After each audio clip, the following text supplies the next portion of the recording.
Hello, today's video is on how to revise Inspector Goole from Priestley's and Inspector Goule's in 5 quick quotes. These are quotes taken from the whole of the play, beginning to end, and analysed briefly. So starting off, I'm Sophie. My YouTube channel is Pass English GCSE. There are lots of videos on here already. If you haven't had a look at it, please do. You'll see lots of other videos on Inspector Goule's. So let's look at Inspector Goule's main character. Obviously, it's called Inspector Goole, and Inspector Goole is that inspector. Within the class hierarchy, he has no apparent class. We don't know which class he belongs to. We do, however, know that he looks to protect and promote the welfare of the lower classes, but that doesn't necessarily mean he's a member of the lower classes. Please note his name is an aptronym. Aptronym means suitable name. Goole is a homophone for the word ghoul, G-H-O-U-L, which means ghost.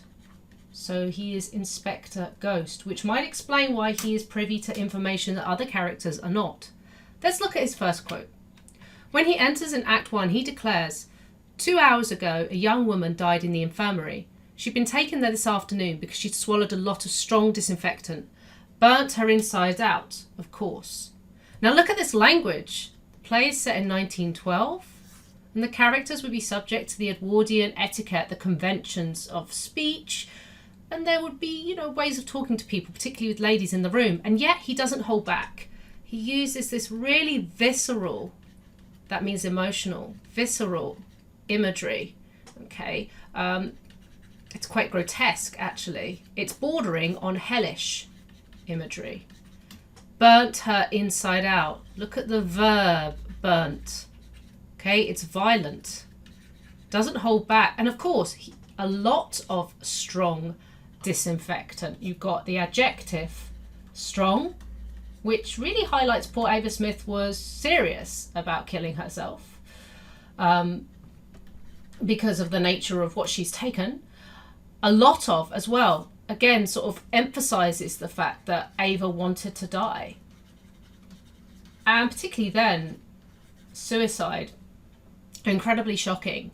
And it's very raw too, 2 hours ago. So this is recent, and the effect of that is really powerful and very upsetting. And she's a young woman, adjective there to emphasize that she had her life ahead of her. Now, I'm not saying it's not sad when older people die. Of course it is. When anyone dies, it's tragedy. But she's a young woman, so she should have lived a long time, okay? He's not held back. He's not used a euphemism, which you'll see in my other videos where he says something softly. He's used the verb died, and it's just very direct. There's no holding back with his language here. And this kind of summarizes the inspector. He's incredibly direct, militant, really, in his approach. He's quite forceful character. And it's quite shocking to hear this for the first quote. Quote number 2. Now this is him addressing Mr. Burling when Mr. Burling has admitted that he sacked Eva as she was a ringleader for the strike action. The inspector says, but after all, it's better to ask for the earth than to take it. So, obviously this is a metaphorical expression, to ask for the earth. Okay, metaphorical expression. What does he mean? Ask for the world? Well, everything, I suppose. And I think Burling sort of made references to this when he sort of stated her wish for more money. Better, okay, to ask, and look at the verb ask and take. To ask for something is polite. To take something is force, is forceful, right? So you've got politeness and being forceful. I'd argue these verbs are juxtaposed for effect, okay? Better than, this word is a comparative. Comparative, okay? But after all, it's better to ask for the earth than to take it. In other words, this is the inspector calling Mr. Burling out, calling Mr. Burling greedy because he takes the earth, he exploits his workers with low wages, whereas Eva Smith committed the sin of merely asking for more money. So again, this is making Mr. Burling look bad, and this is the inspector being quite combative here in his language. Combative means sort of, it comes from the word combat, to fight. Combative language that he uses here throughout the play. This is not unusual as he takes each character on one by one. It's named An Inspector Calls. He inspects each individual character's morality throughout the play. Quote number 3, firmly, yes, as Burling looks like interrupting explosively. I know, he's your son and this is your house. But look at him. He needs a drink now just to see him through. Now this is quite controversial, and I'm not sure if everyone's got just how controversial this is, but it is. He's a controversial character. You've got the stage directions here. Don't ignore them. I know they're in brackets, but they're really important. Okay, this is a device in itself, like language is a device, like the plot is, part of the device. Firmly, as Burling looks like interrupting explosively. Look, that connotes anger there. Okay, so Burling's really thoroughly angry at Eric right now because Eric's been revealed to be stealing from him, from the firm. Okay, so the inspector here said, yes, I know he's your son. Look at all these dashes. This probably indicates pauses in the delivery of the line. Okay, and you can comment on dashes if you're relating them to how the line was delivered. Remember, this is a play. It's designed to be watched. I know we're reading it, but it is designed to be watched, so you need to relate that to the fact that it's acted. But look at him. So that's an instruction. That's a command, isn't it? Look at him. Imperative verb. Look at him. He needs a drink now just to see him through. In other words, and this is the bit I mentioned about being controversial, give the alcoholic a drink. Now, I'm not making a comment on this in terms of value judgment. That's your decision. But the son has got a problem with alcohol. We know this right from the start. There's something not right with Eric when you read the stage directions, the way it should be acted, half shy, half assertive, as I comment in my Eric video. There's something not right with Eric. And we sort of see moments of him doing things that are a little bit weird throughout the play. He reaches for the bottle, reaches for a drink a few times. And now he's seen, admitting his part in Eva Smith's demise and the things that Eric's done wrong. Eric wants a drink. And the inspector is saying to his father, let him have a drink, just to see him through, because this is so awful, he needs a drink. Controversial. Is it kind to Eric? Or is he just merely encouraging his father to be an enabler? I should say enabling. Kind or enabling? Which is it? You decide. Quote number 4. Each of you helped to kill her. Remember that. Never forget it. He looks from one to the other of them carefully. But then I don't think you ever will. This is incredibly moralizing, okay? He is teaching them a moral. And I said the play's got this didactic quality. Didactic means if you're teaching someone something, instructional, okay? It's a morality play. Morality is such mystery play, so it's got that element of moralizing, teaching them. Each of you helped to kill her. So he's not saying that any one individual is responsible. He's saying it's a combination, I guess. Remember that. Again, command. Remember what you've done. So it does come across as he's kind of on his high horse lecturing them and they've got to take it in. Never forget it.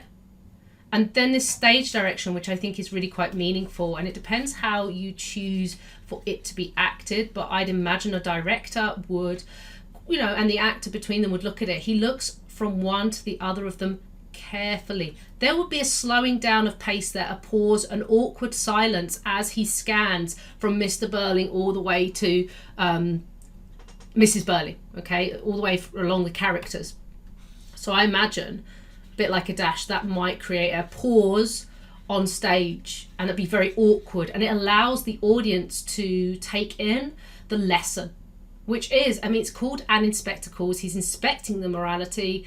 The lesson is be kind to people. I think this is where he's coming from. Think about your actions and their consequences. So he's a very moralizing character here. Last quote, famous. One Eva Smith has gone, but there are millions and millions and millions of Eva Smiths and John Smiths. We don't live alone. We are members of one body. We are responsible for each other. The time will soon come when, if men will not learn that lesson, then they will be taught it in fire and blood and anguish. Now, as I've said in my context video, it's set in 1912, Edwardian era, but it's written in 1945. Such a change between those two times. By 1945, we'd had 2 world wars, okay? And things were very different. So the inspector here, the audience have the benefit of hindsight.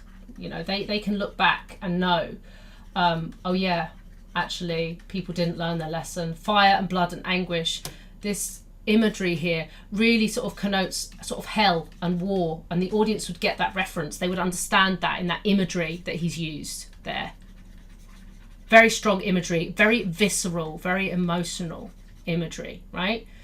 Eva Smith is another acronym, bit like the Inspector, Inspector Goole, Inspector Ghost. Eva Smith, Eva sort of think the biblical connotations, Adam and Eve, right, fallen woman, and Smith is a common surname. So it's kind of like Joe Bloggs, for example. It's just, she could be anybody. She's sort of an ordinary girl, and there's lots of ordinary girls just like her. She's dead, but there's millions and millions of others, and John Smiths too.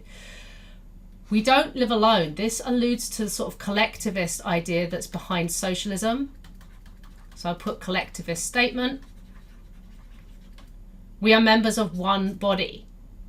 So body, I guess, metaphor, right? The body, if you like, is the collection of people. We are responsible for each other. This is a great quote, incidentally, not just for the inspector, but for responsibility. And you'll find that you'll be learning some quotes sort of again and again for multiple purposes. So this could work for Ava, the inspector, and responsibility. Okay, so there'll be overlap, which is great because it's less memory for you. And once you've analysed it, once you've got it, you can put it in your essays. So to summarise, Inspector Goole is a socialist. Okay, he is, and don't forget this, he is definitely Priestley's mouthpiece. And you may have had that said to you before. Priestley was a socialist and Inspector Goole is his sort of voice within the play. He's incredibly strong-willed. We don't see his apparent class. Militant, sort of sounds like the word military, which is kind of a way of saying strong-willed, okay? He's incredibly passionate. I say these two are very related in terms of meaning, okay? He won't back down. That's really what militant is, won't back down. Incredibly passionate. He's adroit, which means clever, okay? Clever in his arguments, clever in his thinking. He manages to kind of run rings around characters, especially things like where he will only show characters the photograph one at a time at different times. Because he is an inspector, don't forget that element of his name. We know Goole is ghost, but inspector, you know, he's going to have a nature that's used to examination. So he, you know, examination of the facts.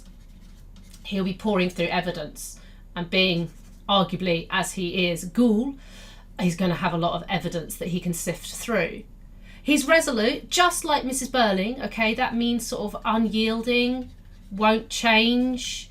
Again, close to passionate there. Moralistic, absolutely. As he is Priestley's mouthpiece, and Priestley by design wanted to teach his audience a lesson, it links with that kind of didactic nature to the play, that he is sort of teaching morals in his approach there. I hope that helps. If you've got any questions, reach out. My website is passenglishgcse.co.uk, and please feel free to check out my YouTube channel for more videos which are being updated and added regularly.